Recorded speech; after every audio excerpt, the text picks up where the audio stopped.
Welcome back to Health in Today's Woman. Tonight we're talking about vaccines. In our first segment, we talked about alternative schedules. Patients deciding, I don't want to give my vaccines on the same schedule that's been recommended. In this segment, I want to turn a little bit. I want to talk about some of the new vaccines that have come out. And interestingly enough, I want to kind of investigate an idea here that not all the vaccines that we're bringing out are necessarily for life-threatening diseases. And I may be proven wrong on this, but I want to talk about a couple of vaccines that are out there. One is varicella. I think it's interesting that we now vaccinate against varicella, and I kind of want to get the panel's idea on this, because I think a lot of people will say, why are we vaccinating on varicella? It's just a normal childhood illness. What's the purpose behind this? What do y'all say to this? And I'll start over here with Lee. What's your answer to the patient that says, oh, that's just a regular childhood disease. Why are we vaccinating against that? Sure. I mean, I went to a chickenpox party when I was growing up because that's how you got it over with. The difference now is pretty great. When you're walking around with a bunch of open sores on your body, you are basically inviting bacteria to infect you. We now have bacteria that are resistant to many antibiotics. We've got some hospital as well as community-acquired organisms that can cause some serious problems that weren't around in the 60s and 70s when I was a kid. And there was a great deal of controversy when this vaccine first came out, just among the pediatricians, because we didn't want to take this disease and push it into adulthood, because it is more severe in adulthood. But what we've discovered is that should you get a breakthrough case of chickenpox after you've had the vaccine, it tends not to be as severe.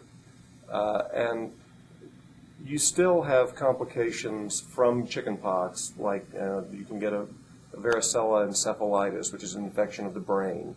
You can have a chickenpox pneumonia, which is horrific to treat because there really aren't that many things you can treat it with.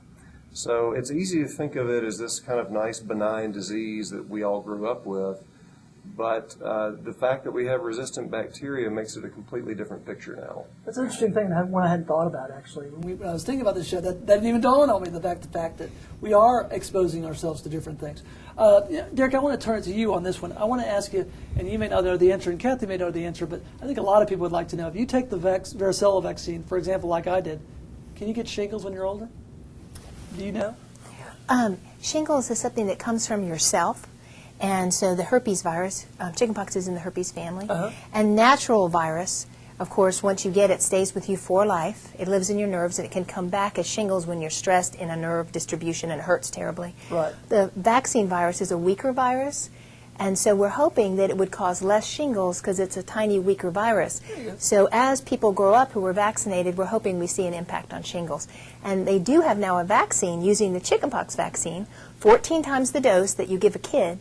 You put in chickenpox vaccine, Zostavax, and you give it to 60 and older to help them not have shingles from wild disease. Interesting, because I actually was a child never got chickenpox, and so I actually took the vaccine. So that I kind of wanted to ask that question for myself because I wanted to know if you could get shingles later on.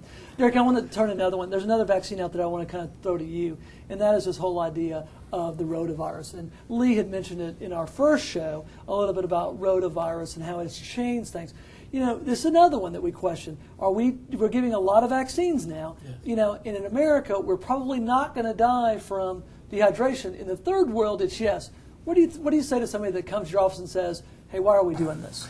The first thing I'll do is I'll probably tell them about the case I just had about 2 years ago where I had a 2-month-old with rotavirus.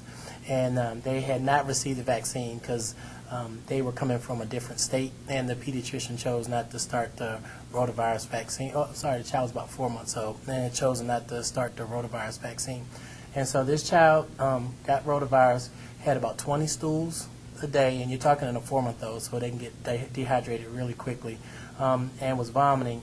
And by the time we got to the child to try to start IVs in the child had 3D pulses, and we had a hard time trying to start an IV. And as far as the electrolytes were severely off, and we ended up having to put the child in the ICU to be able to life flight him to Vanderbilt. And that's just from rotavirus. And wow. the one thing about rotavirus is interesting is I became a pediatrician in 1995, and we saw tons of rotavirus all the time. I can tell you that that one case that I told you about rotavirus is probably the last one I've seen in probably the last, 3 years. Interesting. Now I want to take a look at another virus, or another vaccine, excuse me, and this is because of what I do. And I want all of y'all's opinion. We don't have a whole lot of time, but I want you all to give you a few seconds here about it. I want to know about the HPV vaccine, because this is what's affecting me as an obstetrician. What are y'all doing as pediatricians for the HPV vaccine? And I want to, as quickly as I can, want to hit each one of you and say, are you giving it to your patients? Yes. Okay, you giving it to your patients? Yes. You giving it to your patients? I tell people it's the greatest medical breakthrough of my entire career. It was meningitis, like hib, now it's cancer. Number 2 cancer in women worldwide, where it could wipe out 70% of it. Interesting. I'm giving it to my patients, and I'm also giving it to my daughter when she gets of age. Now I ask you this question, because y'all face this even more than we do. The vaccine is guaranteed down, or is indicated down to age 9. Are y'all giving it to younger patients? Because I tend to see patients that are older, so I have a little bit different discussion. What do you say to the mom that says, hey, I want to wait till they're a little bit older to get this vaccine? What do y'all say to that? I'm okay with that. I can understand the trepidation with that. I have daughters, and I can see how people can be uncomfortable giving it at 9. I tell them the risks and benefits and recommend that they need to get it at an early age, though. It's not a type of vaccine that I don't think you need to wait until your child is sexually active to do it. I think it's good to give it as early as you can, but I can understand if people want to wait till 9. But I try to give it hopefully 11, 12 or so. Okay. Anybody else want to add into that? That's the visit that we mostly see the young girls at, is at the 11-year-old visit, and that's when we give it. But I have given it to 9 and 10-year-olds if the moms request it. But at 11-year-old visit, there's a couple vaccines you get at that time. So. Okay. Kathy, same thing? Yes. Okay. All right. What about you, Lee? Same thing? Yep. I try to start the education process at 9 when when they would be able to get it, but tell them that they have time before their child's sexually active, but you don't want to wait until after that. Right. Well, we've had a great discussion, and I saw I had thought about HPV, but it's really an important topic in our country today. We'll be back after these messages.